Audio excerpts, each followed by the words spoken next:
I think we should try to make them understand we mean them no harm. They are living creatures out there. But they're not human. Dr. Forrester says they're some kind of advanced civilization. If they're more advanced than us, they should be nearer the Creator for that reason. No real attempt has been made to communicate with them, you know? Let's go back inside, Uncle Matthew. I've done all I can in there. You go back. Sylvia, I like that Dr. Forrester. He's a good man.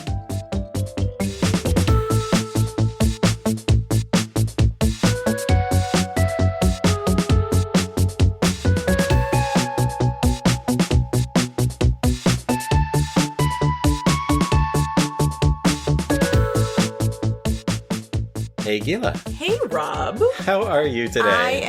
I'm just a bucket of good things. How are you? I am similarly good, and I am so good because we are about to record episode 310 of Modern Technology Watches. 310? 310. My goodness, how time flies. Season 3, episode 10. Season 3, episode 10 of Modern Technology Watches. Modern Technology Watches. That's the podcast in which you, Gila Drazen, and you, Rob Vincent, show each other films from our combined collection because we're a couple of married film geeks who enjoy introducing one another to such things. Yes, and especially because we have what you could charitably call divergent tastes. And it's my pick. It's your pick. And today's movie I'm rather excited about. Well, that's good. And I also don't have to, as usual, get up from my chair to go get it. Because I just bought it.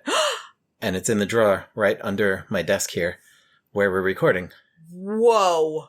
So we're going to leave that DVD shelf alone until I have to shelve this afterward, find a space for it. Alone and undisturbed. I'm going to take a trip to this desk drawer and retrieve this.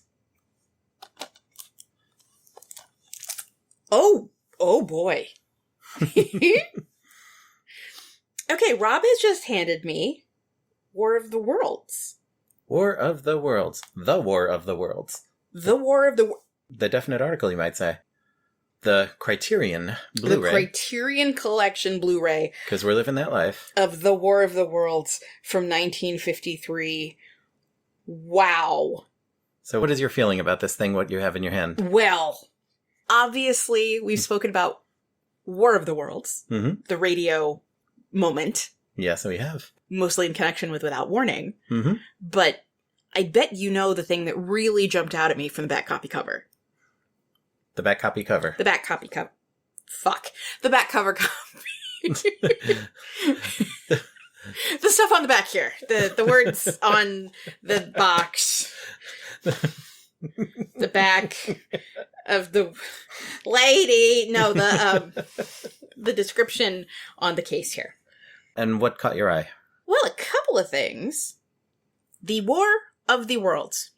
A mysterious meteor-like object has landed in a small California town. All clocks have stopped. A fleet of glowing green UFOs hovers menacingly over the entire globe. The Martian invasion of Earth has begun, and it seems that nothing, neither military might nor the scientific know-how of nuclear physicist Dr. Clayton Forrester, can stop it. In the expert hands of genre specialist George Powell and Byron Haskin, H.G. Wells' End of Civilization classic receives a chilling Cold War-era update, complete with hallucinatory Technicolor and visionary Oscar-winning special effects. I had no idea. Emblazoned with iconographic images of 1950 science fiction, The War of the Worlds is both an influential triumph of visual imagination and a still disquieting document of the wonder and terror of the atomic age. Well, shit, this is exciting. Isn't it, though? That part's not in the back. No, but it should have been, probably. No, it should have been. Oh my goodness! Yes. Okay, I'm excited. I am very excited about this. And I bought this for a few reasons. Okay. It's one that's been on my list for ages. Mm-hmm. I've actually not seen it for a long time. I think I was still a kid last time I watched this, but it was one of those ones that when it was on, my whole family would gather around the TV. My mom was really enthusiastic about it. I got it because we just got a big new TV. Yes, we did. It's big, it's high res. It is just the sort of thing to throw a Criterion Blu-ray on of a new restoration of a visual spectacle of a film. Question. Yes. Did it come in Technicolor? Or is this colorized? No, it came in Technicolor. It was a big deal color film in its day. Just making sure. Okay, carry on. And I was thinking about this when we rewatched Without Warning for Halloween, as we do every year. Yes, we do. And if you listeners are interested in Without Warning and haven't yet, you could check out our episode of this program about that TV movie. That's episode 108. We were just baby podcasters back then. We're old and jaded now, but we did a good episode about it, and it's a tradition in this household. Mm-hmm. And also, I recently finished listening to an audio production based on the original novel, War of the Worlds. This was an audio drama by the company Big Finish. Dun, dun, dun. Which does full cast audio productions of a lot of different genre stuff, most notably Doctor Who and related universes. They also have adapted a lot of H.G. Wells stuff. They did an adaptation of the original H.G. Wells novel, The War of the Worlds, which is much closer to the book. And I am interested to revisit this version of it. I am excited to share this with you. I'm excited to revisit it myself. I'm very excited. I'm very excited. It's time for this to happen. Woohoo! All right. I'm very excited. But yes, Clayton Forrester. Dr. Clayton Forrester. Will you tell the listeners who may not be familiar who our Dr. Clayton Forrester is? Absolutely. Our Dr. Clayton Forrester is a character on Mystery Science Theater 3000, the classic Mystery Science Theater 3000. One of the original mad scientists. Yes. Played by Trace Beaulieu, which took me a long time to learn to pronounce. It took me a very short time to learn to pronounce once he started doing a podcast with Frank Conniff. It was called Movie Sign with the Mads. Yes. And he introduced himself, and I realized, oh, I've been reading it wrong in my head all this time in 20 years of Mystery Science fandom. Were you pronouncing it Beaulieu? Yeah. Something closer to that. Yes. Trace Beaulieu the bear. Trace Beaulieu the bear. Yes. But Trace Beaulieu's character in Mystery Science Theater 3000 was named Dr. Clayton Forrester. Mm-hmm. And I believe this is where they got that. I would assume as much. And also, George Pal. George Pal. What comes to mind when George Pal is mentioned for you? And when worlds collide, said George Pal to his bride, I'm gonna give you some terrible thrills. A line from Science Fiction Double Feature, which is the opening song in the Rocky Horror Picture Show, and also probably the Rocky Horror Show itself. Absolutely. And that song is known for being just a string of references to classic age sci-fi, like what we have in our hands here. I'm tremendously excited. All right. So we are going to let Torley Wong play some music for the people. Take it away, Torley. Well, in a second. We'll let Torley take it away in a second. And we will go put in 1953's The War of the Worlds. 1953. Let's check this out. Let's go to Mars.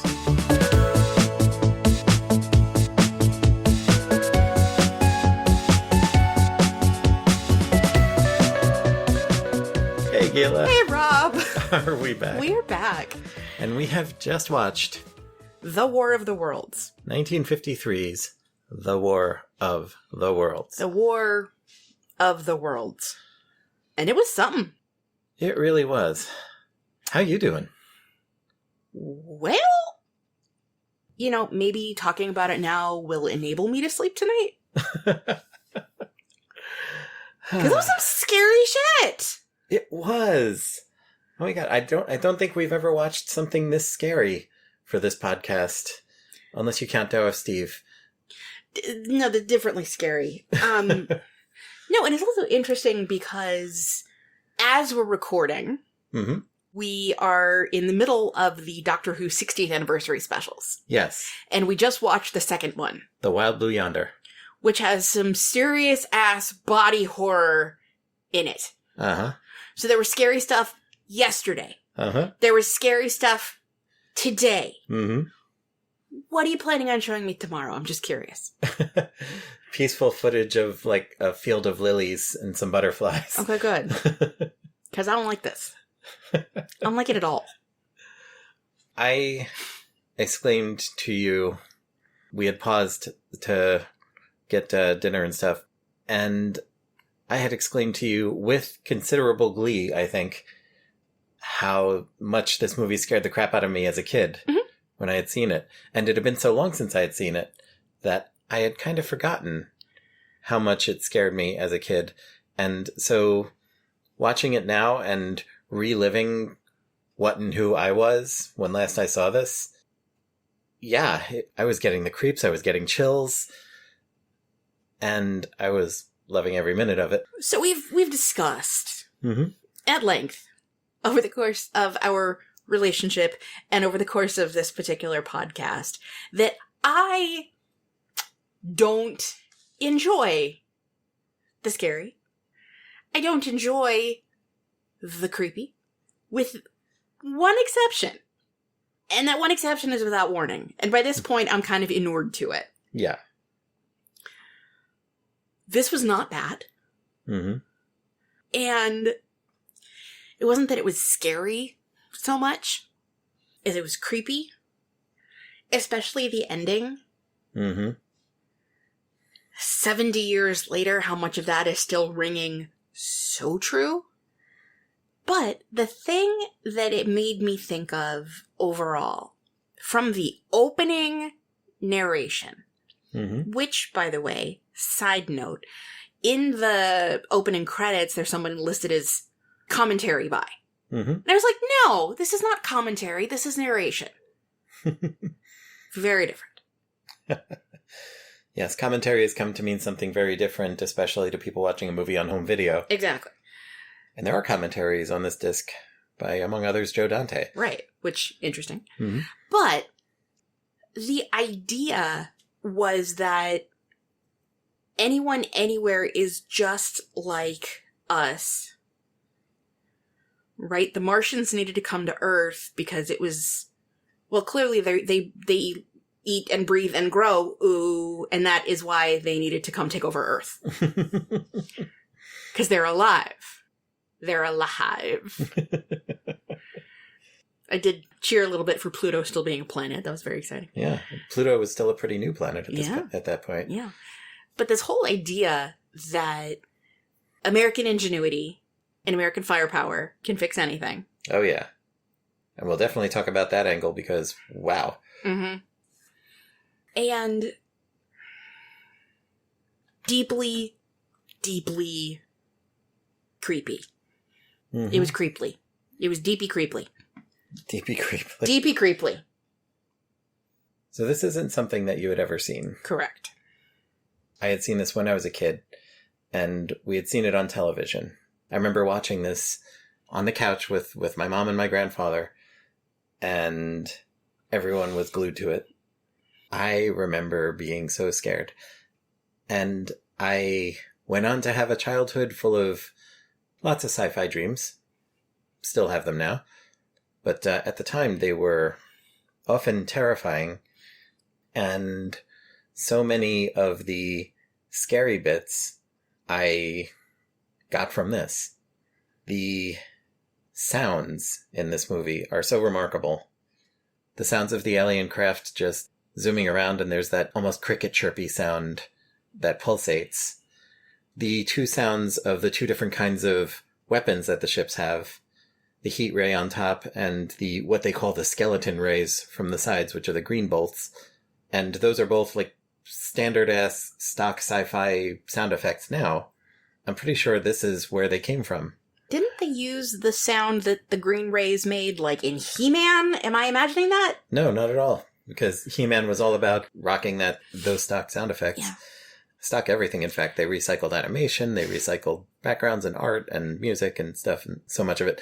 But the origins, it's like we were saying with Metropolis, when you saw the origins of like things that would later become the standard image of a mad scientist and things like Back to the Future. And I think to a great degree, this is where this age of sci-fi cinema, like, I think this is where so many of the look and the feel of such things started. But I realize I may owe you an apology. Yeah? Yeah. Because this was where so much of that look and feel of sci-fi got started. Watching a movie with this kind of aesthetic, now, I was busy telling jokes back to the screen. I was responding to I was Mr. Sciencing this movie. No, of course, we both were, but there's a lot to tease this movie for. Absolutely. But I think also the aesthetic of it, because it was ripped off by so much that was so not as good, I think has just kind of acclimated us to this is how we react to a movie like this. And also, I think, like, I knew it was going to be scary, and I was trying to be all bravado-y. And it didn't work. But I tried. Oh, sweetie. We have a long and proud history of laughing into the void in this household. Talking of Mystery Sciencing this movie and things like it, This Island Earth, 1955. Isn't that the movie they did for the movie? That's the movie they did for Mystery Science the movie, which has so many of the tropes that you could see in this one, like the square-jawed hero guy, buff scientist dude, and the woman who's there too. And oh my god, we'll get so into that. But the fact that it was this big color spectacle and, you know, done with the early effects of the time in ways that are still remarkable. But also, I had forgotten exactly how much they changed the story for this one. In the original War of the Worlds novel, and also the audio play that I recently listened to, which mostly skews to the novel, but changes the ending quite a bit. The novel is from the viewpoint, as a lot of Wells's work was. It was told in the first person and from the point of view of a narrator who's writing all this down. The narrator was basically Wells himself telling the story as though he was there. And telling it contemporaneously? Contemporaneously. And first this happened, and this happened, and this happened, and it's all from the point of view of, like, one guy somewhere. And in much of the novel, he has his wife with him. Of course, that took place in England. This is in California. The 38 version was in New Jersey, at least at the start. So. Yes. It was creepy. It was creepy. It was creepy. It was grim. It was cheesy. How you feeling about it? It's a classic. It's an Oscar-winning classic. Mm-hmm. And I'm glad I saw it because it's an Oscar-winning classic. But I do have a question. Yes. And I think you know what my question might be. Yeah, but I just love to hear you ask it. Okay. Do you like it because it's bad? You knew that was what I was going to say. I like it because it was good. And bad. Yeah. 70 years ago, I'm sure these special effects were cutting edge. 70 years later, lots of things have changed. Yes. But man, this was a beautiful restoration on this disc. Oh no, it looked beautiful. The color was incredible. Like, everything about it was great. And there were things that I really, really enjoyed about it. But mostly, like, it was creepy. I did enjoy that at the beginning there was that really dumb local, what would we even call him? Like, local official character? Yeah. Who was dumb, and then he was out calling the square dance, and he was dumb, and then he went out to the campsite, and he was dumb, and... Yeah. You know, there's, like, local yokel, Mexican Buddy Hackett. Like, there was a lot of fun. Yeah. In the beginning. And then it wasn't. And then everything went to hell. Yeah. The other thing that really stuck out for me was the strain of deep Christological reference, thought. The ending. Oh, yeah. No. No. Although our dear listeners cannot see your face, I think they may be able to hear your face right now. Yeah, I would assume as much. Anybody who's stuck with us this far, I mean, if this is your first time listening to an episode of Modern Technology Watches, you may not know what my face is doing. But if you have been sticking with us since Lifeboat, you can probably tell. Even if just since Keeping the Faith, even if you've just been with us for season 3, you can still probably tell. Since Are You There, God? We'll definitely have a lot of things to say about that, especially as relates to the original and Mr. Wells himself. Excellent. But before we do that, shall we go through the cast section here? Sure. I don't know how much we're going to be accomplished, but let's do it. We can just grab a few highlights because there are a lot of lesser characters here that we don't actually need to go into. Sure. But we could start with the commentary by Sir Cedric Hardwicke. Cedric Hardwicke. Which is just a fun name to say. Cedric Hardwicke. He was Sir Cedric Webster Hardwicke. An actual Englishman. This wasn't Criswell narrating Plan 9 from Outer Space, who was a regular nutcase. Sir Cedric Hardwicke was a legitimate, classy English actor. Yes. Notable performances in productions of the plays of Shakespeare Yeah. and Shaw, the finest of the classics. Trained at RADA. Born in Worcestershire. Died in New York City. Did a bunch of stuff in between. Did he have any issues with, I'm sorry, this is terrible. I'm about to make a terrible joke. Okay. Did he have any issues with alcohol? Why would he have had issues with alcohol? I don't know, but then we could say born in Worcestershire, died in the sauce. Oh. Are you proud of yourself? I really am. Not least because you didn't seem to figure out where that was going. I had no clue. Now, when this started, Yes. the next person I would like to mention is the first voice we hear in the film. Yes. Because the film starts with some newsreel clips and a little discussion about man's advancement through the ages of war, World War I, World War II, which, as mentioned, had ended about 8 years before this movie. Mm-hmm.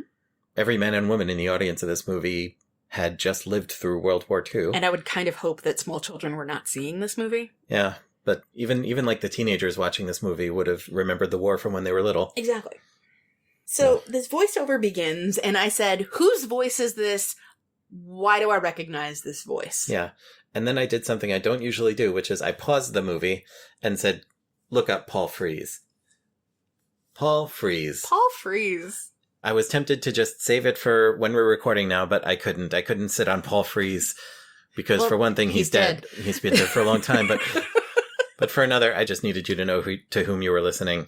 And so you looked up Paul Frees and saw the approximately bajillion things that you know him from. Yes. So Wikipedia says that he's known as the man of 1,000 voices, but people also call Mel Blanc that. So I said he's a man of 1,000 voices, not the man of 1,000 voices. But he has done, oh my God, everything. Yes, he is a man of 1,000 other voices. Yes.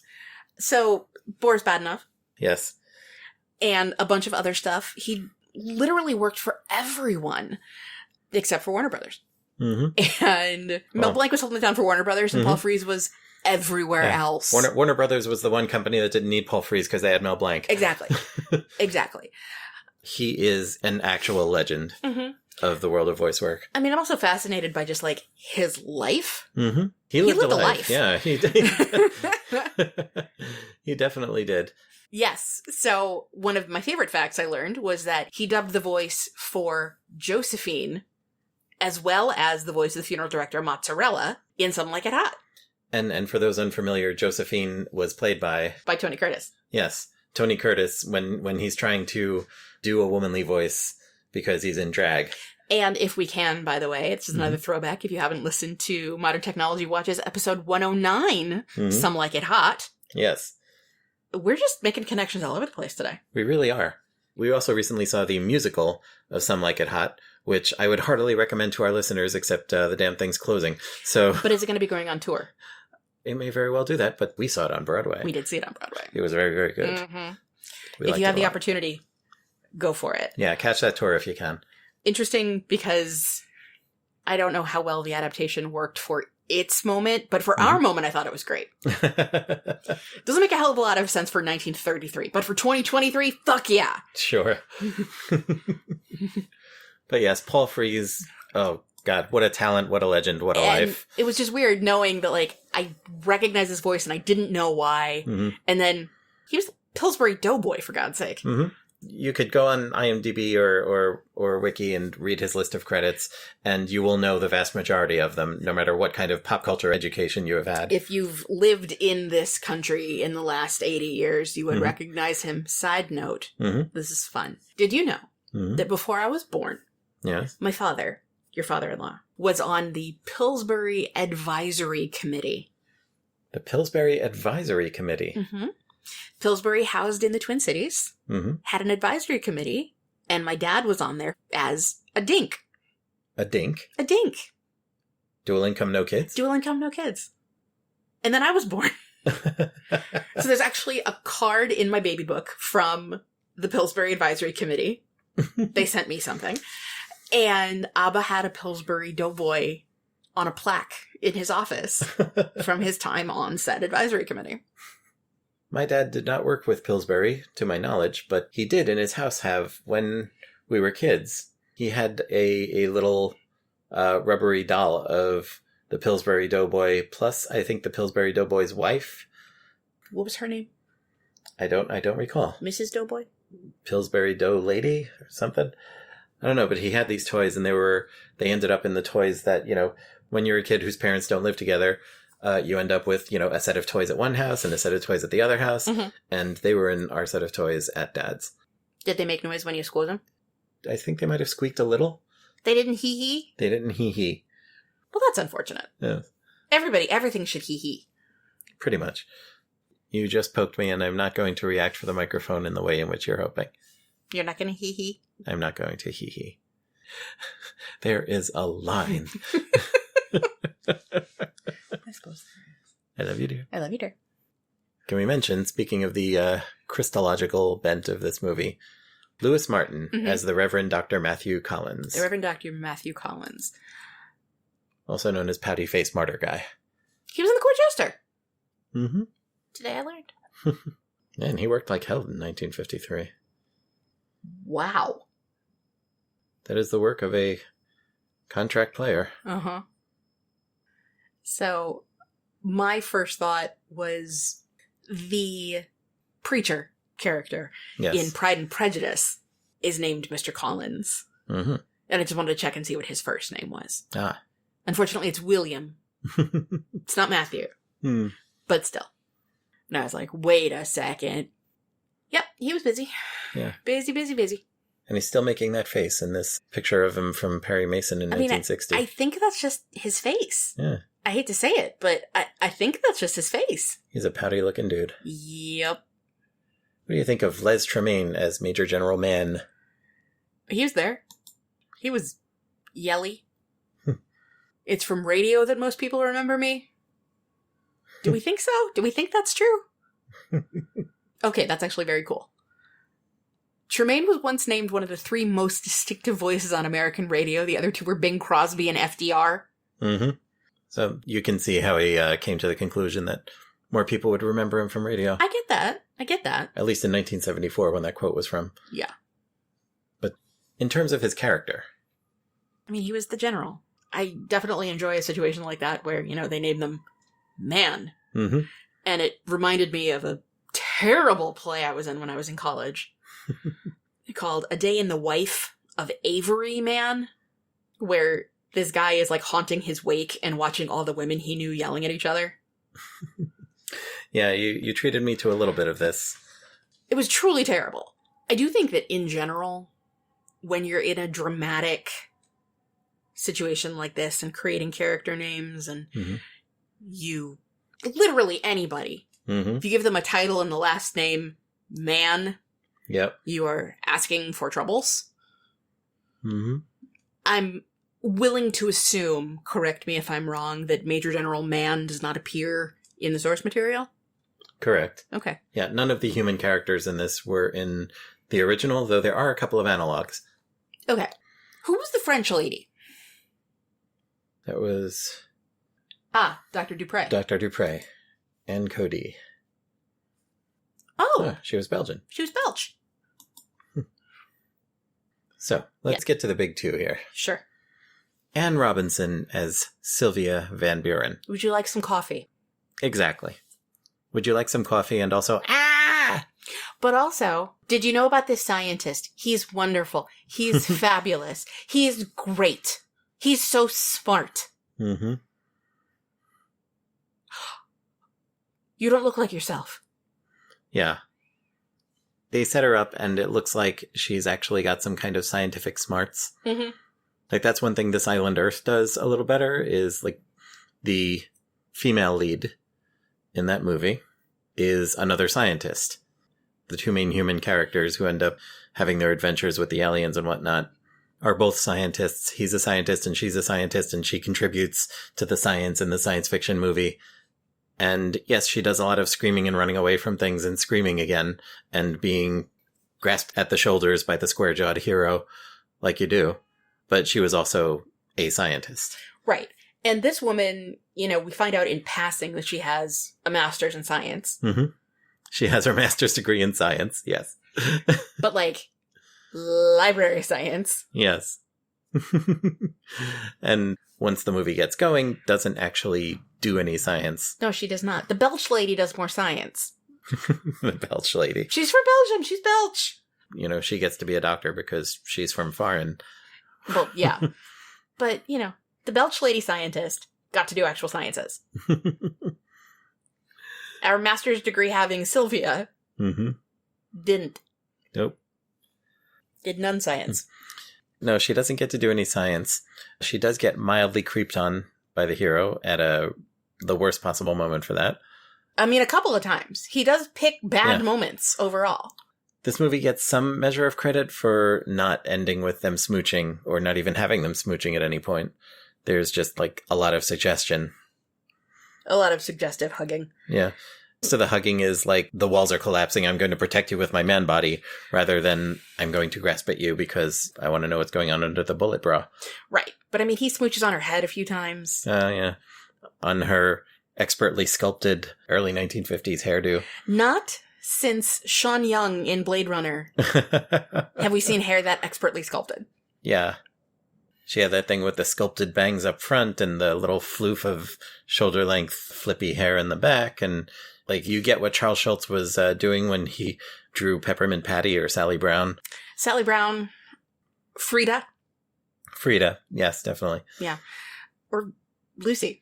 Mm-hmm. Because, you know, Peppermint Patty just had, like, straight hair and bangs. Yeah, but she also had that little claw in front.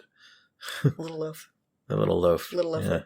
Yeah. Never a hair out of place. Never a hair out of place. She wakes up after a night sleeping in a ditch and she's expertly made up with the bright red lipstick of the day. Question. Yes. Did Sylvia and Belch Lady ever speak?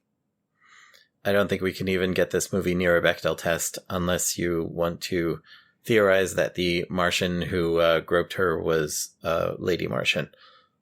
But that Martian didn't speak. It shrieked. Yeah. Yeah. Yeah. But I think for what she's given in this movie, she acts the part well. I certainly am going to remember one of the major takeaways from this movie, which is that emotions are for uggos. Emotions are for uggos. Yeah, that was certainly a little moment. Sorry. Don't worry about your feelings. You're still pretty. Yeah. Emotions are for uggos. Yes. And the dude in question, who got to grasp her at the shoulders and shout at her, Gene Barry as Dr. Clayton Forrester. Okay, question. Yes. Where else do I know him from? He was Bat Masterson. Okay, that doesn't help me much. And Ashkenazi, apparently. Oh, yeah. The musical review. Bless you all! He's one of those square-jawed American hero actors. Whoa!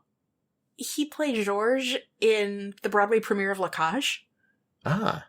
And he died in 2009, at the age of 90. Oh, he was in The Girl, the Gold Watch, and Dynamite. Huh. And of course he was in Murder, She Wrote. Oh, he was Satan in the Twilight Zone reboot in 1987. Yes. He filled that role. It's a real square-jawed hero type. He put on glasses and therefore looked like a scientist. And he had that little necktie. What the fuck was that? I don't know. It looked like he was like a present. It was like either that or he was trying to do the Colonel Sanders thing. Here's the thing. As a person who wears glasses, I've just, over the course of this recording so far, I have taken my glasses off and put them back on more convincingly than this guy ever did. Yes. When somebody who doesn't wear glasses wears glasses in a film, you can tell. It's like when somebody who doesn't smoke has to smoke in a movie. Or when somebody who doesn't have asthma uses an inhaler. Yes, exactly. And we've all got our pet peeves. But, bro. Bro, indeed. We should mention a thing or two. You're probably right. Before we get into the plot section, which is that we took a break. We took a little break. And, we could have just powered through this, but I want to be honest with you, the listener. It is now about 6 weeks later since the last you heard from us. It's about 6 weeks later, in which time we both had terrible colds. We did. And we sounded like garbage. We both did. We had terrible colds that didn't quite line up together in time. And then I had a really busy season at my previous day job and then started my new day job, which I've started recently. So it has been a flurry of activity. It has been a flurry of activity. Between being sick and busy and such.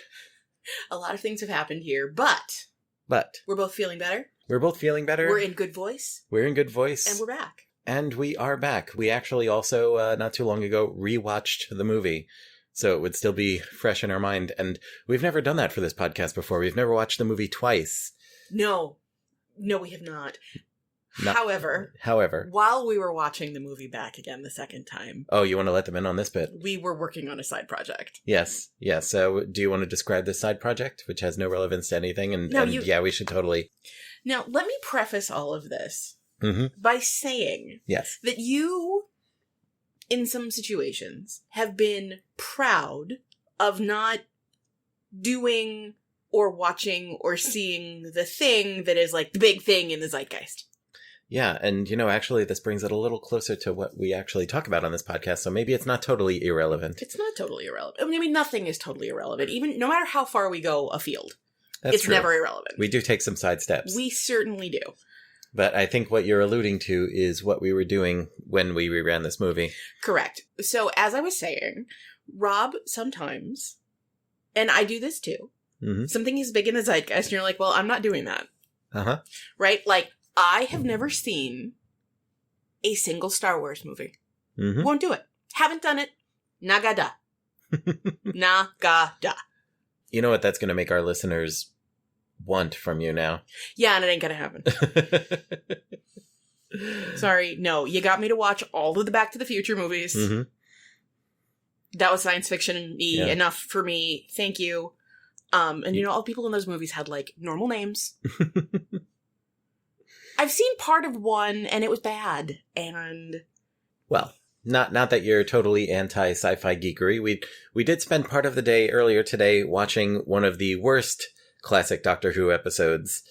We sure did. Which you bravely soldiered through. Episode 1 of Time in the Rani. The best thing I can say about Time in the Rani is that we had a bag of everything but the bagel kettle chips from Trader Joe's. And that's the best thing I can say about Time in the Rani. Is you like the flavor of chips we were eating while it was on. That's what I'm saying. Okay, but what have we been doing for the last while?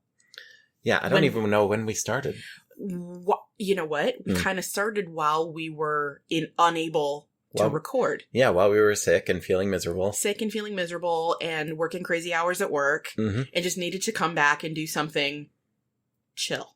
Something chill, something mindless. And, Gila. Yes, Rob.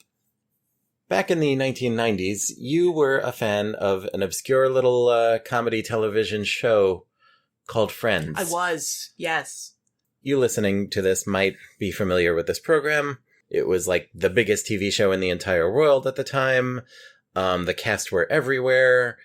And because I was in my teens and early 20s when it first broadcast, and I was kind of a disaffected, brooding, sort of punky, gothy boy who obviously didn't want to see what it was the entire world was obsessed with. I just assumed it was garbage. Right, so you stayed home and you watched the X-Files, and it was fine. Yeah, absolutely. Tons of X-Files back then. X-Files, Deep Space Nine, all of that shit. Last year, well, I guess, was it 2022 now? It might have been 2022. I got you as a present the full DVD box set of the show Friends, because I knew you liked it. Yes. And we've got lots of box sets around here for shows I'm into. We've got some that you're into, and even some that we're into together. Yes. But, yes, so we now have Friends, the complete series on DVD. Mm-hmm. And, Rob was like, oh, it'll be nice, something that you can do by yourself. I've got tons of my cult shows that I throw on when I'm here and you're not, and, just a little me time, stuff I don't want to inflict on you. But I had a feeling yes, that you might enjoy this. See, I thought I was buying this just for you. I know you did. But I think spurred by the recent death of one of the cast. Absolutely. Poor Matthew Perry. After we lost Matthew Perry, I said, we need to do this. Mm-hmm. So we've been watching our way through Friends. Yes. In order. We're partway through season 6 now. We're halfway through season 6. And, folks, I'm enjoying it. In fact, you're enjoying it so much that what did you do, Ray? Well, as another present for Gila, one thing we've done in this house is we have put together Lego sets together. Some of the bigger, more expensive Lego sets, a couple of smaller ones. But the big Lego sets tend to be things that we both enjoy, and then we build them together. Yes. I think the first one was the big Lego set from Sesame Street. Right. The 123 Sesame Street is the name of that main building that a lot of the street scenes on Sesame Street take place at. And that whole area. And it got a Lego set. And we needed to have this. We needed to have this. And we built it. We got this in 2020. And we built it the weekend of our birthdays. We did. And it became something that we would generally do around our birthday. We both enjoyed it. We put it on the shelf. It's nicely displayed. And last year for Valentine's Day, I got little mini Lego figures of us. And now we're hanging out at 123 Sesame Street. Absolutely. We built the Ectomobile. That was the following year around our birthdays. And that's on display on top of a spare computer that I'm probably getting rid of soon. We built another smaller set that came out for Pride, which we really liked. I have a little Doctor and TARDIS over there. I have a Women of NASA set that I think I built before any of this. I just did that on my own. Yeah, I was... like a side project. Yeah. I think that was the first thing I bought, and I feel like playing with Legos again, and that set had come out.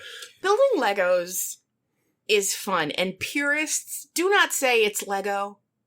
Get your own podcast. Fuck you. In this house, it's Legos. We build Legos. We build Legos. We stick Legos to other Legos, and we build in this house, science is science, and multiple blocks are Legos. Yeah, the trademark lawyers at a toy company don't get to dictate that bit of language for us. Exactly. So, yes, the present that I had gotten you, because we kind of let the pattern drop off, and we didn't build any more Legos for a while.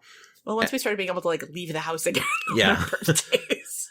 But I was enjoying this run through Friends to the point where I got us the Lego set of the apartments from Friends, which we've started building together. Rob got us the Lego set of the apartments from Friends. And it's fun because everything, obviously, that's in the set, these are always incredibly detailed. And there's stuff that you get because we've seen it. And there's stuff that you don't because we're just not there yet. Yeah. Also, this is just a really well done set. It's a fun set. Yeah, and we're going to continue with it, I think, in the next couple of days. So, anyway, listeners, we're glad to be back. Yes. And also, did you know we're watching through Friends? While we were building this Lego set from Friends, we were rerunning the movie The War of the Worlds from 1953. From 1953. So it would be freshened in our minds again, so we could get into this here plot section on the Wikipedia article for The War of the Worlds 1953 film. Yes. So, yes. Plot. A large object crashes near the small town of Linda Rosa, California. Now, we've already skipped past a remarkable part of the film. The opening. The opening. Yes. That opening with the newsreel. Yes. It starts with newsreels, black and white newsreels of historical wars and battles and stuff. Then all of a sudden, boom, it turns to color. Awesome Technicolor, and a credit sequence that is so colorful. Technicolor had been around for a couple of decades at this point, so, it wasn't like a brand new thing to see a color movie. But it was amazing. It was amazing Technicolor. It was great use of it. I keep trying to look at these things through the lens of what it might be like for someone at the time seeing this for the first time when it came out. You would have known sitting in that theater, you were in for a fancy time. But also, I think thinking about the moment, right? And the idea of where the world was at the time, like the beginning of the Cold War. Would we say that? I mean, it was Korea. 1953. I think it's safe to say we were well on our way to the Cold War, but also World War II was still living memory. Yeah, it was recent memory. Yeah. When do you cross the line from current events to history? That's a very interesting question. Obviously, something's history when the people involved are dead. Right. But September 11th is history, and we were both around for that.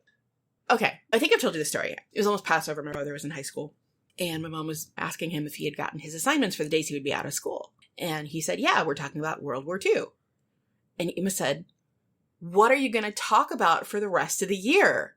And my brother said, the next 50 years? Because when our parents were in high school in the Second World War, 20, 25 years before, I said to my mom, yeah, Vietnam was current events when you were in high school. Mm-hmm. It's history now. Yeah.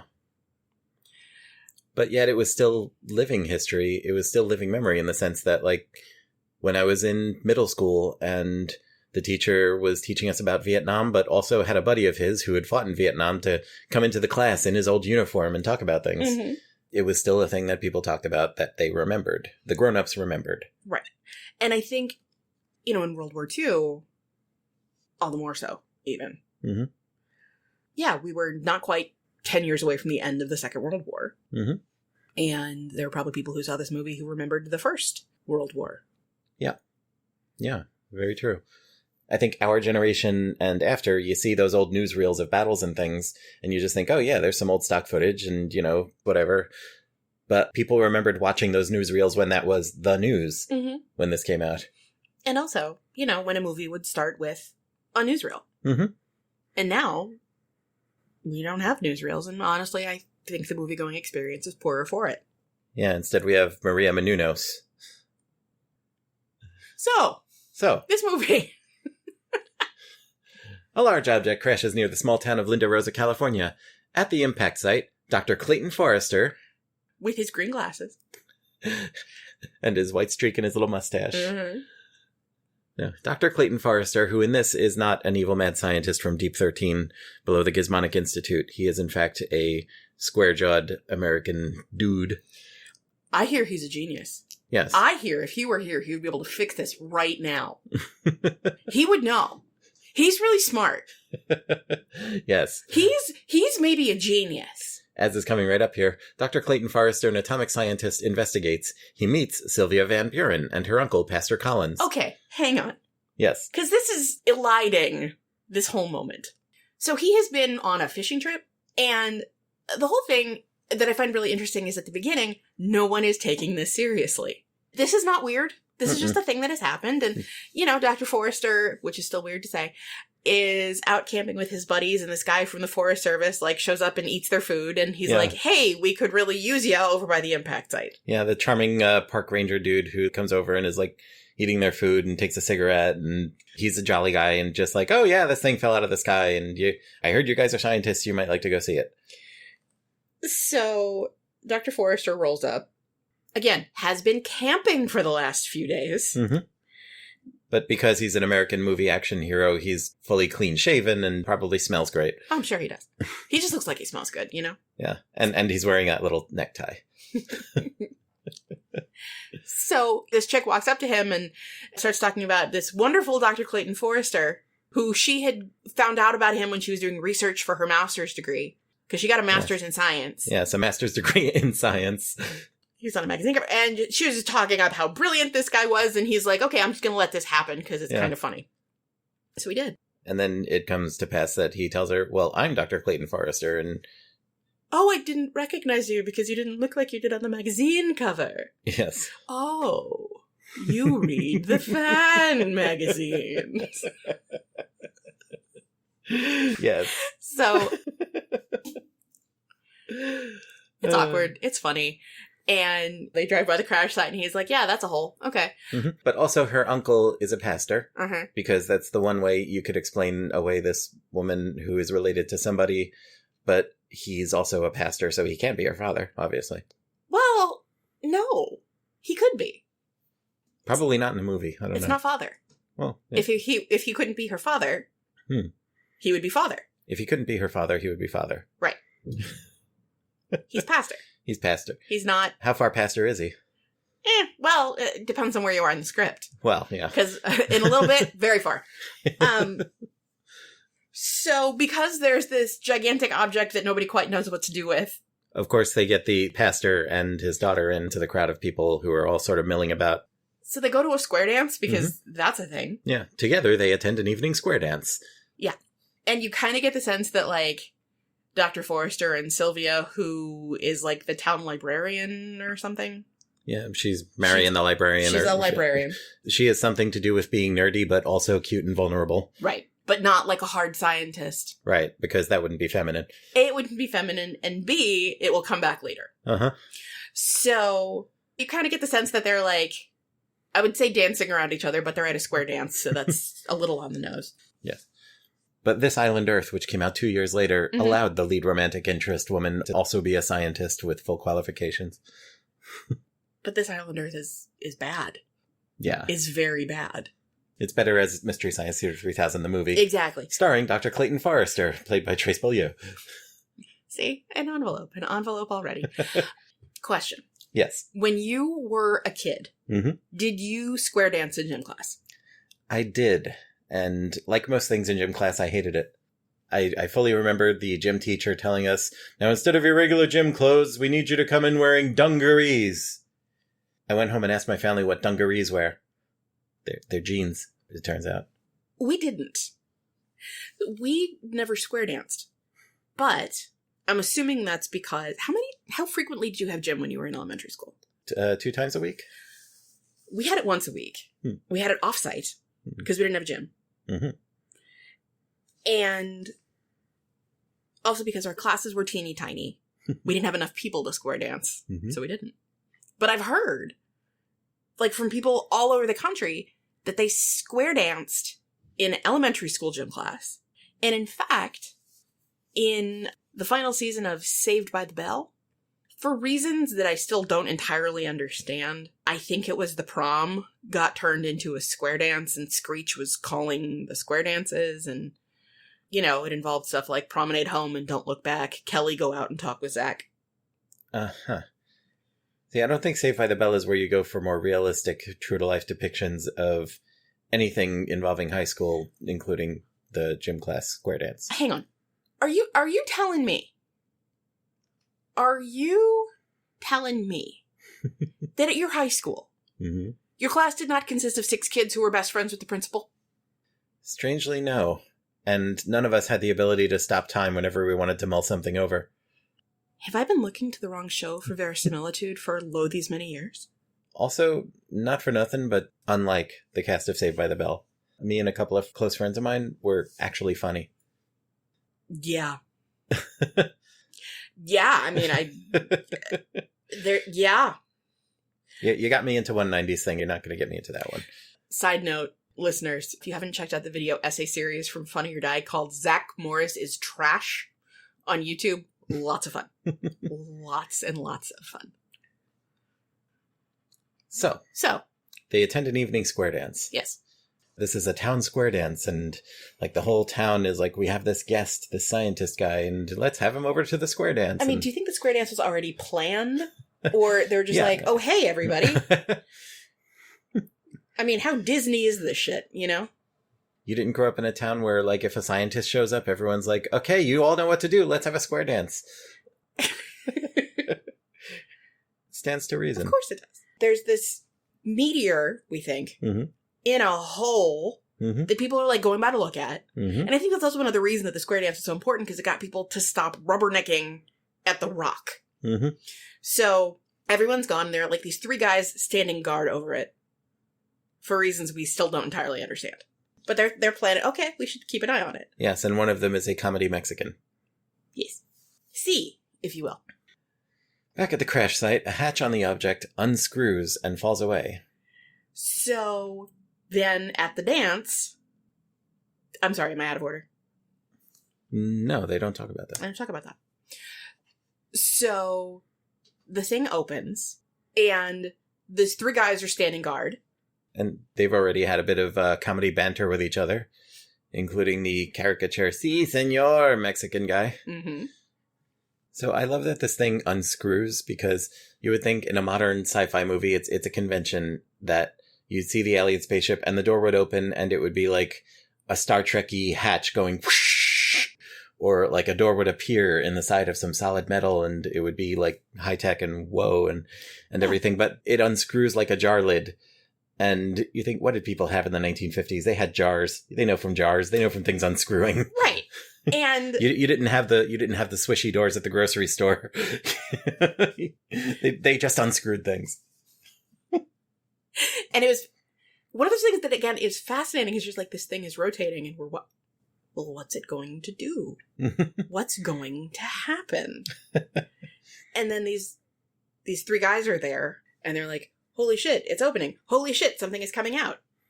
As 3 men standing guard attempt to make contact waving a white flag, a heat ray obliterates them. So one thing I found fascinating about all of this, and something that's going to come back a lot, is the assumption of the universality of our language and our customs. Yes, they literally said, like, everyone knows what it means when you wave the white flag. That means you're friendly.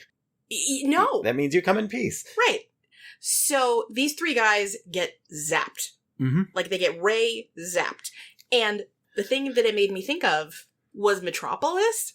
Because it is fascinating to get to see the origin of all these things that became tropes and jokes and used to death. Yeah. This is the first time a lot of this happened on screen in that way. Yeah. You had the sci-fi where somebody would get, like, zapped with a laser pistol type thing and then just, like, disappear or stuff like that in junky sci-fi. But no, here you basically see what was the best attempt at the time of special effects to show somebody being immolated to death in a laser beam. Yeah. In a sparking, very fiery looking laser beam. Like they used again in definitely Mars Attacks. You know, when people got it and then you'd like see their skeleton and then it was gone. Yeah, I mean, Doctor Who in the 70s started doing that with if you got shot by a Dalek, you'd see a skeleton for a second. It's amazing. And also talking of like convention starters, the sound effect. Yes. For the heat ray that comes out of this. We didn't mention this. This thing pokes out of the hole and it's like a cobra-headed desk lamp looking thing. But really sci-fi for the time. And it looks around like a periscope and then it looks right at them and then it zaps them. So the same thing as their eye and their zapper. The sound effect was created for this movie and ended up like a stock sci-fi sound effect where so many things after that use that noise. That noise found its way to like the Hanna-Barbera sound library. Yeah, it was in all the sound libraries. Wing-ing-ing-ing-ing-ing-ing-ing. And Wing-ing-ing-ing-ing-ing-ing-ing. And when I saw this as a kid, it was so effective. I would have nightmares about UFOs and they made that noise. So many of the noises in this movie, and we'll get to more of them, but it was really intense stuff. And I love it so much. But yeah, so they were talking about the universality of the white flag and everybody knows and cultural homogeneity and everything. And they're having this discussion right after a long comedy. Here's a couple of white guys talking to their Mexican friend. Amigo. Absolutely. Amigo. And God, who played the Mexican? Do we even know? Not credited. Shocking. Yeah. Are those other guys credited? No. No. The chum for the aliens. Not credited. They were all pretty chummy, actually. But, yeah. But I am somehow going to assume that it was a white guy they got playing the Mexican dude. I'm assuming it was a white guy, brown face, yeah. Yeah. So the thing that we're not seeing in the wiki is that these 3 guys get completely obliterated. And at the same time, over at the dance, the lights go out. Yes. And then they try to figure out why the lights went out. But the phone is dead. And then everybody's like, oh, well, we should be done now anyway. And then they all look at their watches and everybody's watch has stopped. Yes. And this was an era where all watches were wind up. Everyone's watches stopped. Everyone's watch stopped at the same time. Of course, you've got the scientist looking at this and deducing things. And one of the things he does is take a pin from somebody and hold it near his watch. And it snaps to his watch. And he's like, all the metal's been magnetized. And that's why our watches are stopped. And that's also why somehow the power and the phones are out. He immediately says, well, it must be radiation from the meteor. And so they all go look. You know, the nice thing was they probably saved a lot of money because they didn't have to light it as much anymore because the power in town was shot. Well, that's okay. I mean, the townspeople weren't very attractive anyway. But Heyo. This is, I think, where it really gets going with Dr. Forrester very confidently, like, furrowing his brow a little and saying something that sounded scientific, but if you know the science behind this stuff was, like, total bullshit. Right. That's not why the clock stopped. Yes, I mean, radiation doesn't generally make things magnetic. And do magnets make clocks stop? Fucking magnets. How do they work? But no, seriously. We still don't know. It's a magical miracle. But... But so everyone's like, oh, well, the meteor must have stopped all our watches. Let's all go see the meteor. So they all go see the meteor. And they can't find the 3 guys, but they find these, like, 3 heaps of ash. Yeah, 3 heaps of ash in the shape of cowering people. And they're like, oh, shit. So all of a sudden they, like, build a bunker. Get the army on the phone. And just go call the military because you're the local sheriff. Because that's the way to fix this, is bringing in the military. Absolutely. And this is where it all gets going, where, like, the military are, of course, the heroes.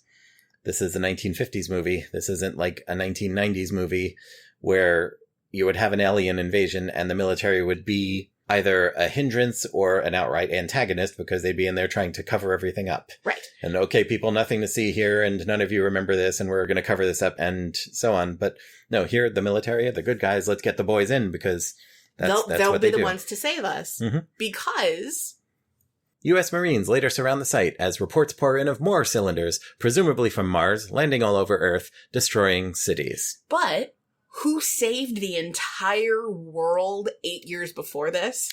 The military. By coming in and Mhm. shooting it? Mm-hmm. And especially if you were in this country, you know, it was our boys, the American military, who solved everything. God damn it. Because that's our view of history. That's what we're taught in schools. And especially then. Especially then.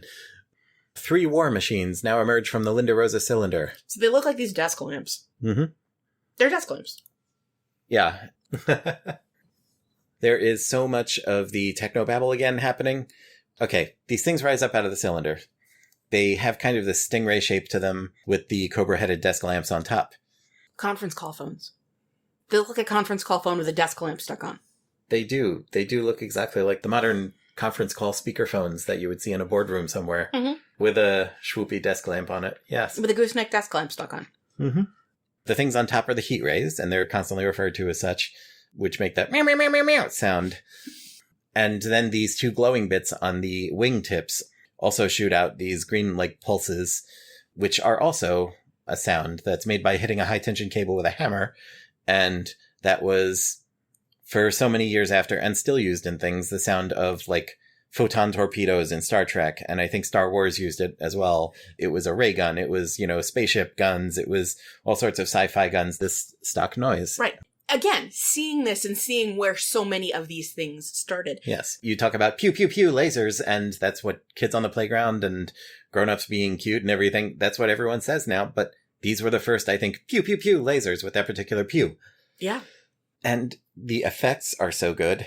Even for now, like, we're watching a restoration of the original 3-strip Technicolor on this Criterion Blu-ray, and the transfer is so good. It's a beautiful movie, and the special effects really hold up well. It was gorgeous to watch. It really was. And as I think we can say of the two of us, the less willing and able to suspend my disbelief for a sci-fi thing. Mm-hmm. No, I was there, man. Mm-hmm. I was. And also looking at the without warning of it all. Yes. Drawing those parallels between this and that. It's fascinating. And you can draw direct lines because, they're like, oh, this was keyed to the radio broadcast, but it also took a lot of cues from this, which was 40 years earlier, and they just don't talk about it. 41. Yeah. But also, you say War of the Worlds to somebody now or somebody when Without Warning came out, and yeah, a lot of people will think of the old radio series, but a lot of people will also immediately think of this George Pal movie, because that was the War of the Worlds that a lot of people grew up with. Mm-hmm. This was kind of a generation after Orson Welles in 1933, but, it was big. It was huge. It was huge in a way that it's iconic, even if you haven't seen it. Yeah. Because of everything that it spawned. Mm-hmm. And the radio play and this version both tie back to the original H.G. Wells story. Mm-hmm. There are parallels, but they both went in kind of way different directions. There were a lot of changes made from the original story for this movie. One of them is that in the original story, the alien vessels were tripods. They walked around on 3 tall legs, causing destruction to all beneath. And in this movie, they're flying saucers. But they make a little nod to that, in that when you first see the things hover out of the ground, you see sort of these little flickery beams of light pulsing downward to the ground. And Dr. Forrester, because he can look at something and immediately spout scientific-sounding gibberish about it, is like, they're using some kind of magnetic rays to levitate from the ground. Okay, whatever, but that's a brief nod to these things were tripods. But now they're on 3 beams of light, which show up when they first hover and then disappear for the rest of the film. But they're on 3 beams of light. Mm-hmm. When we get to the eye, it's very specifically triangulated. When we see their feet for the first time, it's 3 little sucky things. Yes. It's all 3s. They're on 3s, yeah. She just did a head explodey gesture. And sound. Okay, yes, carry on. Pastor Collins attempts contact, but is disintegrated. Okay, motherfucker. So, Pastor Collins is like, well, I'm not a military man, but I have to do something. Yeah. So this asshole decides he's going to talk to the things that are frying people indiscriminately. Yeah, you know what these monsters need? Jesus. So he takes his Bible in one hand and holds his cross necklace in the other and is reciting the King James version of Psalm 23. But before he does that, he briefly has a chat with his niece, who is Sylvia. Oh, right. So there's this bunker. And what is Sylvia doing? What is Sylvia, MS, doing in this bunker? What's she doing with her master's degree in science? Serving coffee. She's serving coffee to the scientists and the military dudes. Aren't we lucky to have a girl? Ugh, aren't we lucky? Yes, and she's doing this all with her immaculately lacquered 1950s hairdo. Right, in the bunker, and there's like, it's tarps and stuff, and she's perfectly clean. Yeah, and she's serving the coffee. How'd they make it? They're out there in the... But yeah, she has a quick chat with her uncle, and he's like, I like that Dr. Forrester, because he's got that little twinkle. He knows, my niece and that square-jawed hero dude are gonna do it so much. But he is talking very gravely about, like, why are they just shooting it? Why aren't they trying to communicate? We could be friends. And so as then you said, the aliens need Jesus. So he's out there chanting scripture, and he's not even saying it loud enough for anyone else to hear it. Is he saying it to them? Is he saying it to himself? I don't know. But he's standing out there, like, again, the hubris of assuming that, well, first of all, that your own personal beliefs and mores are going to translate beyond globally, universally. Second of all, why do we think they speak English? Why do we think they know what a cross is? Why are they Christian? I mean, for the same reason we think they know what a white flag is, but you saw how that worked out. Right. But yeah, he's going armed with his faith. And they zap him. Immediately martyred. And everyone's watching from the bunker behind some sandbags and stuff, and immediately she starts screaming, "Uncle! Uncle!" Not because someone's twisting her arm behind her back, it's because she's screaming for her uncle. And they're like, he's made his choice. She's hysterical for a minute because she's the romantic lead in an action movie. And in another example of this movie setting the template for so much of what followed, we do here get the genesis of Dr. Ray Stanz's plan for getting rid of the ghost lady. Because after Uncle Pastor gets fried, they basically say, get her, and they start shooting at these things. Yes. Do you know what happens? Nothing. Fuck all. Yeah. Nothing happens, but it is a really cool effect of, like, they've got some kind of force field, so the bullets don't even get near them. And this force field is visualized. It's obviously kind of a double exposure of a bell jar over these things, but it's really effective. It just shows up when it's getting hit. Meantime, their beams are still fine, and so they're destroying everything. Lots of footage of the military is shooting him, and it's not working, so they're shooting them more, and it's still not working, so they're shooting them more. There are some really nice effect shots of, like, a Jeep being blown up, stuff like that. The fighting and the pyro effects and the lasers and everything, so good. It's so much fun. Marines open fire but are unable to penetrate the invaders' force field. The aliens counterattack with death ray weaponry, sending the Marines into full retreat. Air Force attack jets follow up, but they are annihilated. So the Marines brought a gun to a death ray fight, and it doesn't go well for them. Nope. You know, again, we've got American firepower can fix anything. Yes, everyone learned that very big lesson in a few years ago. Yeah. And you know what we can do now? Fuck all. Yeah. So basically, like, okay, basically you gotta get out of town because they're here, and the invasion here is full scale. But other places are not so bad yet. So scamper. Yeah, so they scamper. Forrester and Sylvia escape in a small plane, but later crash land. And that whole sequence was just kind of funny because they're like, hey, there just happens to be this plane here while they're running away. Let's get in this plane and fly away. And they fly for a very short time and they immediately crash because this square-jawed American hero is kind of fucking hapless. But they crash. They're actually, like, knocked into a ditch for a while. And they start actually getting dirty, which is About time. It's about time, but it's also, as far as like being the hero in this kind of movie, like I think that might be a little bit new for them to actually get dirty, and her lacquered 1950s hair gets a little messy, but later it's fine again. So they crash land and they find a house. Yes. Hiding in a nearby empty farmhouse, they are nearly buried by yet another crashing cylinder. But before that happens, he's like, oh great, you can make us dinner. Yeah, they get into this farmhouse and immediately she's cooking them some eggs.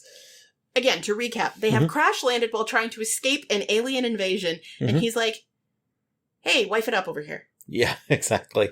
It's 1953, you're still housewifing. And he's like with hitting your master's on her degree. in a weirdly awkward way. Yeah, they're in this farmhouse and they scrape together some food. Somehow, I guess they had eggs and also butter somehow in this farmhouse with nobody in it. And no power.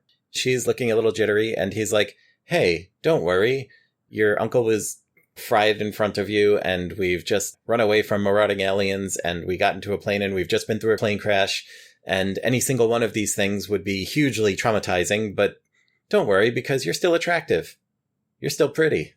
He gives her this pep talk, which amounts to, don't worry about all these things that are making you feel sad, because you're still pretty. Right. Now, is that the secret? Like, when you're worried about things, or hurt by things, or scared by things, is this how I help you, by just reminding you, hey, you're gorgeous?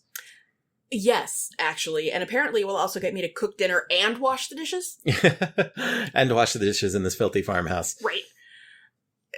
Like, do we live there? So many questions. But all of them become completely obviated by the fact that the house basically gets crushed by another crashing cylinder. Which immediately sprouts a couple of airships. Things are moving a little faster now. Yeah. A long cable with an electronic eye explores the house, but Forrester severs the eye with an axe. Now, it's an iconic look. Honestly, if we had a lamp that looked like that, I'd be pretty okay with it. It's very Art Deco. It's very nice. Like the design sense of the electronic eye. I'm there. I'm there for it. But also, it's the first look we get at a close-up look at their technology, which is this electronic eye, which is on this long cable that snakes out of the bottom of the ship and just roto-roots around the house. Like, you can get things like that now. A plumber's snake with a little cam on the end that you can watch on your phone and see where things go, or like where things are. Isn't that how like endoscopy and colonoscopy work? Yeah. And the end of this, the business end of this, is this glowing thing that lights up red, blue, and green. It's Simon.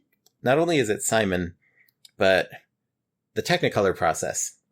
This film was filmed with 3-strip Technicolor, which means they had 3 spools of film going. One for red, one for blue, and one for green. And that's also how RGB monitors work, color television, how that worked. And the fact that red, green, and blue are the basic building blocks of visible colors and light and stuff, if that wasn't an intentional nod to that and somebody just thought, oh, these colors look cool, that would be an amazing coincidence. It certainly would.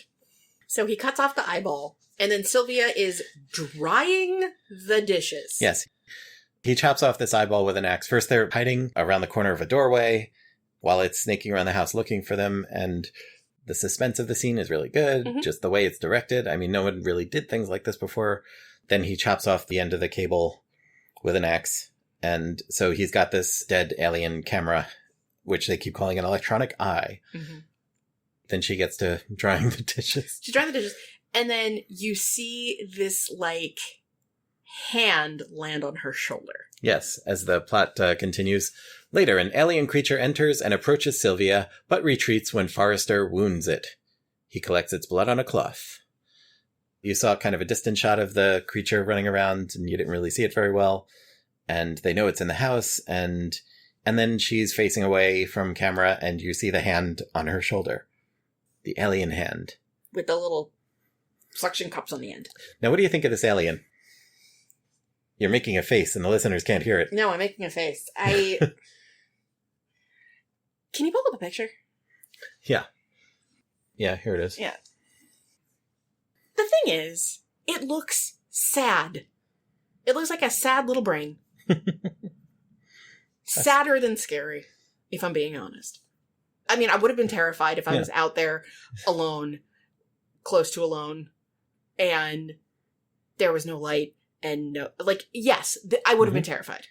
Yeah, so this thing, it's nothing like how they're described in the book. It looks like a hunk of meat, It is brown and greenish and slimy. Liver. It looks like a liver. It does look like a liver. It's like a body shape, but there's no head to it. It's just got hunched up football player shoulders, and the face, or the eye, is like in the middle of its chest. And the eye looks like the electronic eye on the camera, and it's this glowing green, blue, and red situation. It's Sad Simon. Yes, it's Sad Simon. It's Sad Simon the liver. It's got the stringy arms with the little suckers on the end of the fingers. And the reveal in the film, how she feels it, and then she turns around, and then we see it. It's a nice freak out. It's a nice scare. Mm-hmm. I mean, if you like that sort of thing. And you don't. Not even a little, but that's okay. But also, for the time, this was really inventive. Absolutely. I mean, you look at the sci-fi films that came before, and the aliens would just be like a man in a shiny jumpsuit. You know what I'm thinking of now? WALL-E. Yeah, I could see that. The effects of this movie landed in so many different places you might not have even thought of. Yeah. So it's an interesting looking hunk of crud. And Dr. Forrester comes in as she's screaming her sci-fi action woman scream. And do you think she got cast for her ability to scream? Oh, definitely. I'm sure. She's got quite a scream on her. But then he, I think, chops it with the axe again, wounds it, and it runs off, but they've got some of its blood on her scarf. The monster runs off, and they manage to get out a window, and... Which is good, because then the house gets fried. Yes. Then they escape just before the farmhouse is obliterated by a heat ray. Right. Forrester takes the electronic eye and blood sample to his team at a Los Angeles university, hoping to find a way to defeat the invaders. And here's where we get to the part of the movie, which, again, is a huge cliche now, but this was a cliche maker. So it's like, okay, we've got a scientist, we've got some info on the monsters, now let's all stand around and talk about it and investigate. We're gonna science. And there's, this team of scientists, and it's interesting because some of them are clearly newer Americans who we can only assume have come over since the war. Yeah. There's a couple of Belgians. They speak Belch. And other people, and they just all happen to be in the right place to investigate this. As the summary here goes, the scientists examine the sample and discover that the visitor's blood is extremely anemic.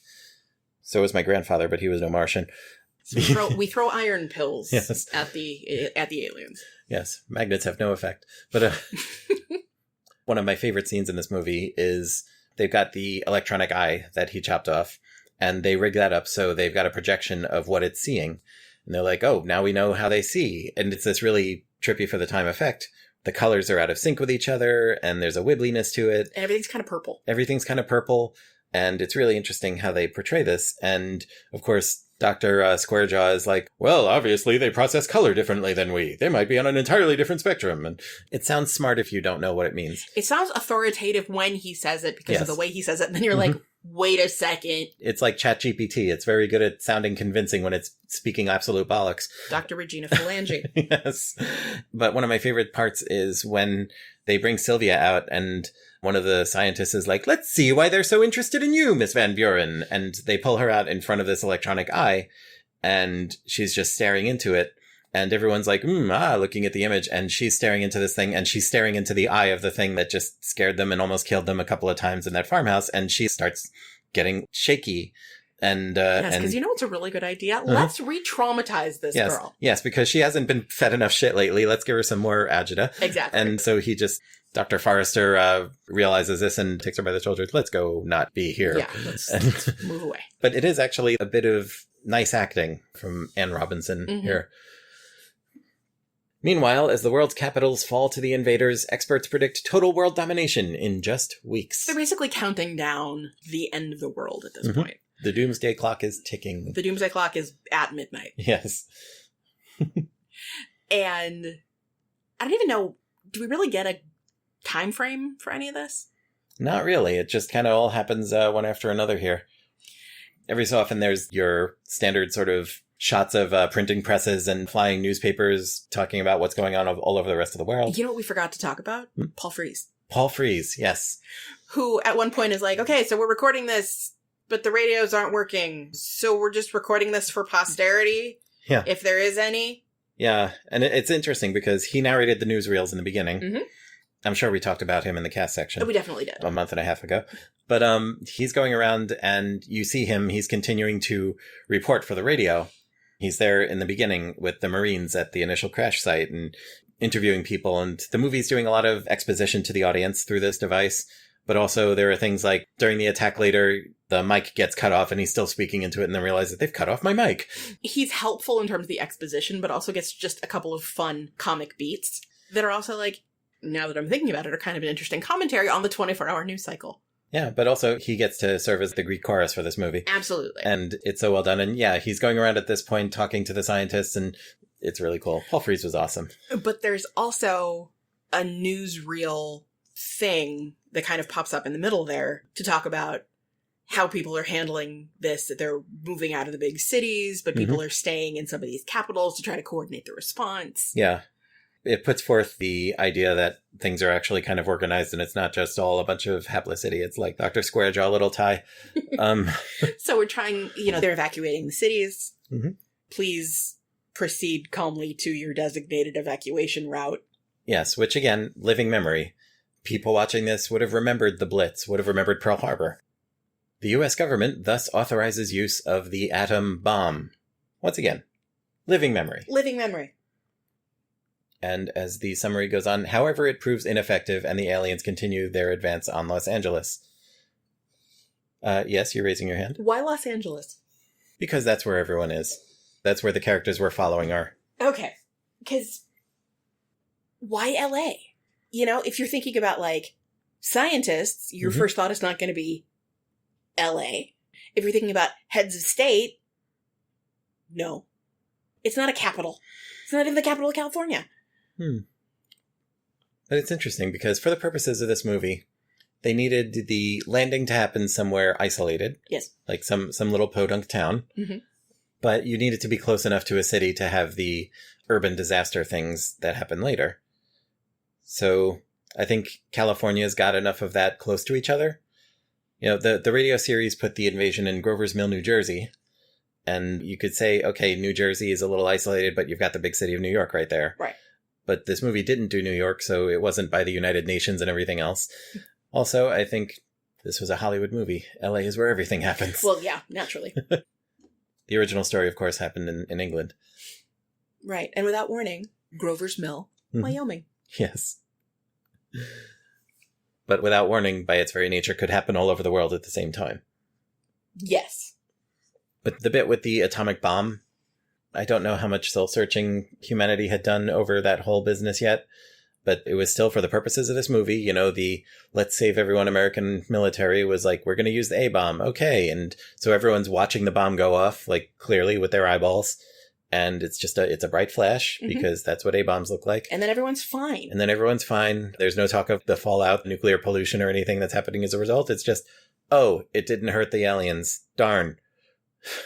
Yeah, even Independence Day in 1996 touched on that, where when they finally, spoilers for Independence Day if you haven't seen it, it's a very old movie at this point, but there is a bit where they try using nuclear weapons against the aliens and they don't do anything. And they're also like, oh shit, we've fucked a lot of the air and land of America now with these bombs that didn't even kill the aliens.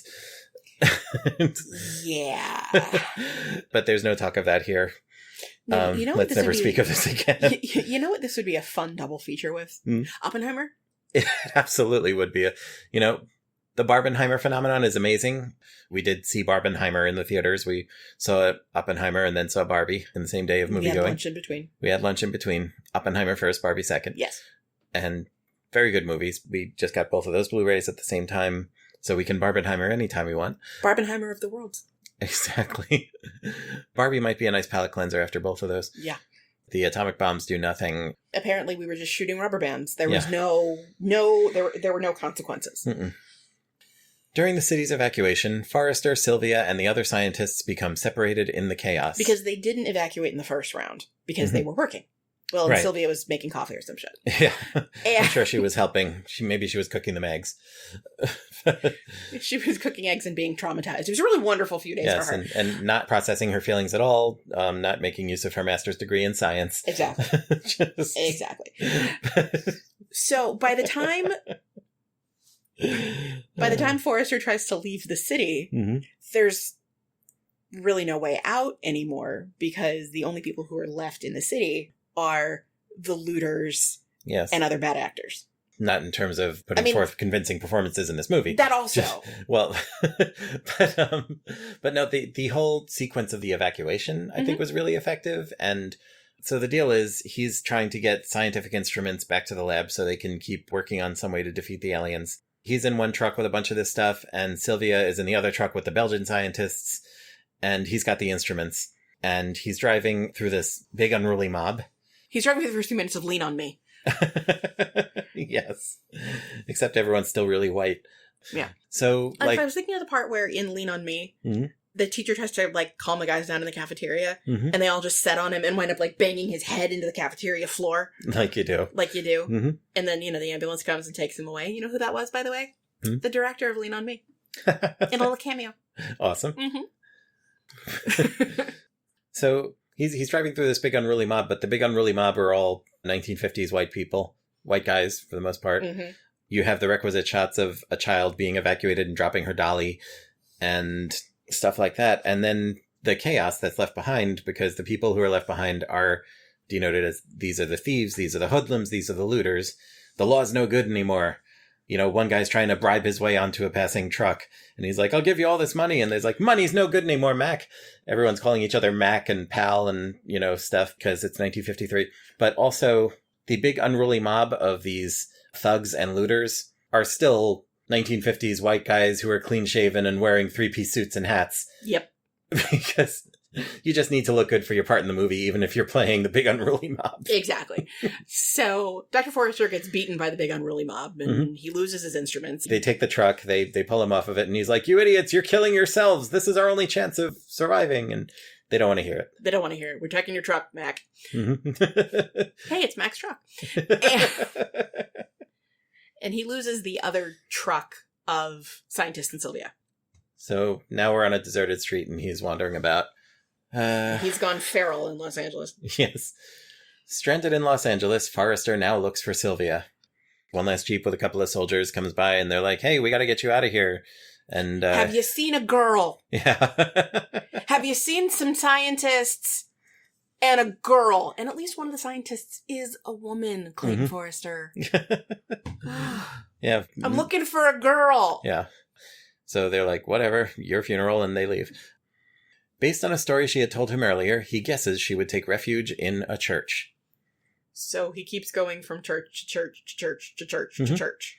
Yeah, and so the people who aren't the big unruly mob who still stay behind, they're all in the churches because that's where you go when you're scared, and so they're singing, they're praying. I haven't been to Mass in years, but I went tonight.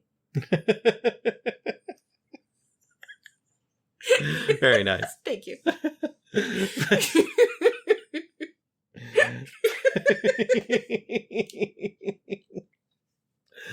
Oh my god.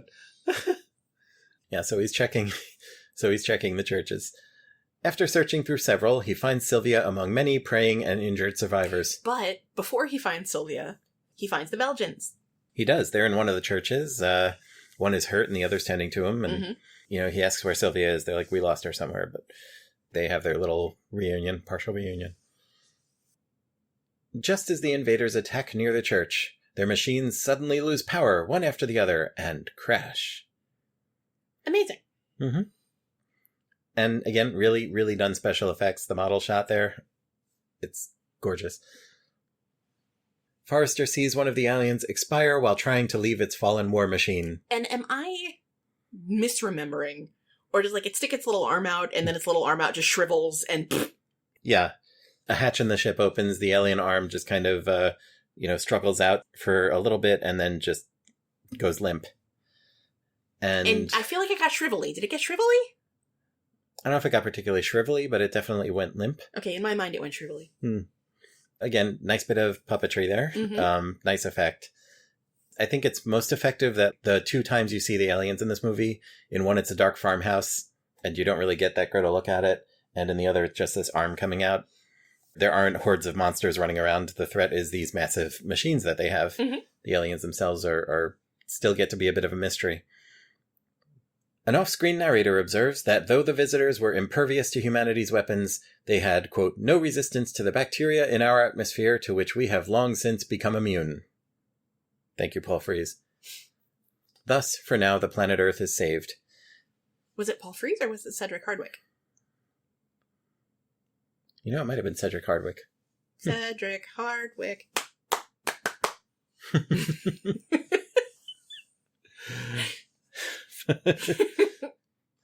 The plot is then explained in that bit, and it's a nice twist to the story. Mm-hmm. It's also the twist in the original story, but it is played so differently in significant ways in this movie.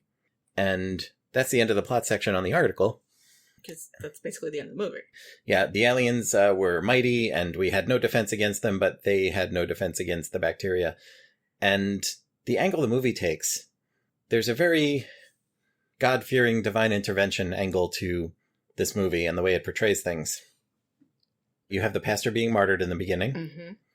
You have everyone's gathered in the churches. You have these nice shots of like the light from the war machines visible through the stained glass window. Then as the aliens come up to the church, it's like nobody steps on a church in my town. The aliens expire before they can kill everyone in that church. And then, at the end of the movie, after the aliens have gotten vaporized by the bacteria, then you have like this shot at the end of everyone in the world standing on a hillside and singing a hymn. Yeah, everyone's singing a hymn, and it's implied that like, sure, the bacteria was put there by God, through the wisdom of God, to defeat these invaders. Was the H.G. Wells novel this Jesus-y? Hell to the no. H.G. Wells was a very prominent critic of Christianity and religion in general. He was not a Jesus-y guy. The original story makes no mention of any kind of, divine intervention at the end. It has the twist of the Martians were allergic to our bacteria, so that's what ended up getting them and saving us. There is a character, a curate, sort of a priest in training, who they meet in the farmhouse, the characters of the book. And he's not a good guy. He is a coward. He gets them in trouble. He almost kills them a couple of times before being killed himself, and they can move on. H.G. Wells was very prominently criticizing the Christian establishment, but also often religion in general in his work. He would have fucking hated the angle this movie took with, well, it was really God, everyone. You know why it was God? Hmm? Communists. I'm not even kidding. No, you have something there. Yeah, because as we said, this was, the Cold War was starting to stir. Mm-hmm. America was still at the stage where, like, well, we're on the side of good and God and country and everything. And what else was going on in this moment Mm-hmm. besides the Cold War? McCarthy. McCarthy, exactly. Yes. Oh my God, this is a new insight. I hadn't thought of that. And you've got your white, Protestant, God-fearing Americans, your square-jawed, white, Protestant Americans, saving the fucking world. And it's not even, this is not religion, this is not God, this is mainline Protestant white people. That's what it is. Yes. They're not even Catholics. It is... March of the Wasps? Yes. What's going to save the world? Mm-hmm. Rich white Protestant people are what's going to save the world. Rich white Protestant men are going to save the world. As long as women are still around to look pretty and make the coffee. Exactly. We've got our God and our guns. Mm-hmm. And even if the guns don't work, God's going to fix it. But it's important that we keep trying with the guns, even if they don't work, because we believe and we have faith. And that's why we're going to win. Yeah. So, except for like the Jesus part of the last 10 minutes, I really liked it. Yeah. This was a solid freaking movie. Mm-hmm. And I still love it so much. Rewatching it was glorious. Rewatching it twice was even more fun. Of course, we were playing with toys during the second one, but... You say that like it's a bad thing. Yeah, not at all, not at all. I really enjoyed revisiting this. So, where's your Firefly? Up. I would say my Firefly is up. Not just because of the movie itself, but also everything that it spawned and everything that came after it. And, the I would say it's a great movie in itself. I would totally recommend still read the original H.G. Wells story. If you're into reading sci-fi, if you're not into reading sci-fi, just give it a shot because it's not that long, but it's still a solid story. Or if you really want a good adaptation, Big Finish Productions did an audio adaptation of it that hews pretty close to the book, changes a couple of things still, but I had listened to it for a couple of weeks before we watched the movie together, and it's quite good. It's an audio drama, full cast. Or listen to the War of the Worlds radio play by Orson Welles and the Mercury Theater of the Air. Or, check out Without Warning in our episode about that. Dun, dun, dun, dun.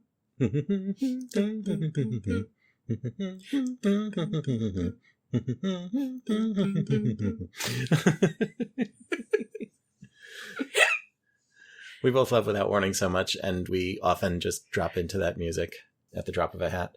We do indeed. Because it makes us happy. You know what else makes us happy? What else makes us happy? Well, I mean, the fact that this podcast exists. And the fact that we have listeners. We do. So, we would like to remind you that there are many, many ways to talk with us, you see. Yes, we love our feedback. We love our feedback. And we would like to remind you that if you'd like to get in touch with us, for any reason, quite frankly, if you'd like to talk to us about an episode we've made, an episode you think we should make. Yes.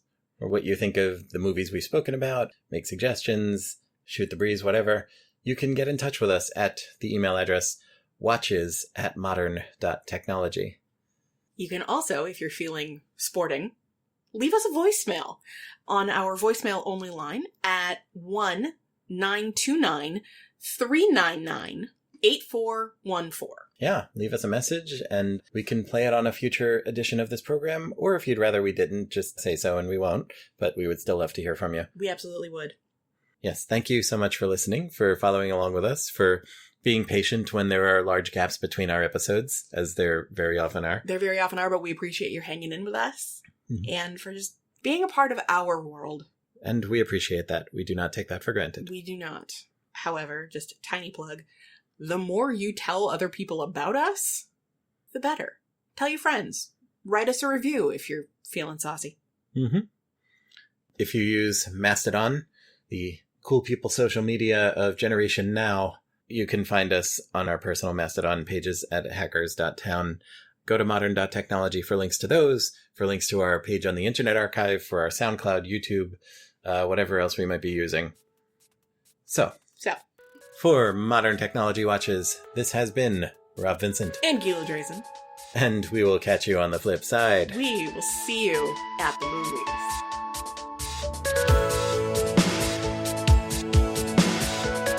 You've been listening to episode 310 of Modern Technology Watches with Gila Drazen and Rob Vincent. Go to modern.technology on the web for more info on this show, our other work, and our social media bacteria. Our music is The Promised by Torley Wong, released Creative Commons Attribution Share Alike 3.0. Find more from Torley at torley.com. Thank you, Torley. Content from wikipedia.org is used under Creative Commons Attribution Share Alike 3.0.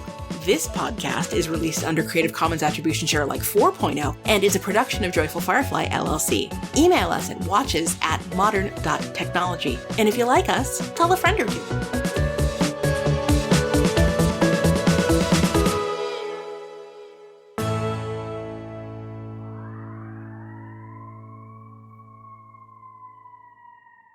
Having just watched the movie we watched, a random-ass siren from outside has a whole new feel to it.